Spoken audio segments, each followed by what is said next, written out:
Hello बच्चों, let's read the question. The question says in given circuit determine electric power output. तो यहाँ हमें इस क्वेश्चन में इलेक्ट्रिक पावर आउटपुट बतानी है कि कितनी होगी। तो इसके लिए जो की कॉन्सेप्ट हम यूज करेंगे वो यूज करेंगे that power is equal to V square by R। तो यहाँ V है potential difference of the battery या EMF ऑफ द बैटरी, और यहाँ जो R लिखेंगे वो लिखेंगे हम net resistance in circuit, R net in circuit.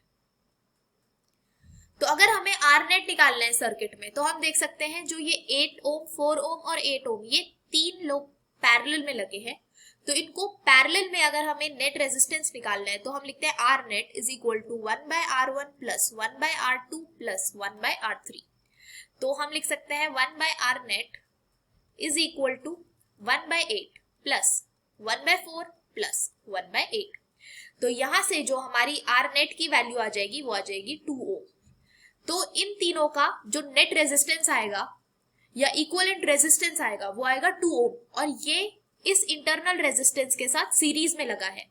तो सीरीज में हम रेजिस्टेंसेस को डायरेक्टली ऐड ऑन कर देते हैं, मतलब R1 प्लस R2 कर देते हैं। तो R1 हमारा इसका इन तीनों का इक्विवेलेंट रेजिस्टेंस आया 2 ओम प्लस इंटरनल रेजिस्टेंस है 1 ohm, so that will be equal to 3 ohm. तो हमारा net resistance of this whole circuit वो आया 3 ओम, मतलब net resistance of this circuit is 3 ohm. अब हम यहाँ पावर सप्लाई का पावर आउटपुट का फॉर्मूला लिखेंगे that is V square by R। अब V की वैल्यू हमें 6 वोल्ट्स गिवन है, तो 6 इंटू 6, क्योंकि 6 का स्क्वायर था तो 6 इंटू 6 डिवाइडेड बाय यहाँ हमारा जो टोटल रेजिस्टेंस आया वो आया 3 ओम। तो यहाँ लिख सकते हैं हम 3 टू द 6।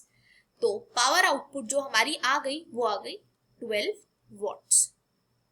तो 12 वॉट का हमारा यहाँ पावर आउटपुट आया है इस पूरे सर्किट के लिए। I hope you understood this well. Thank you so much, all the best.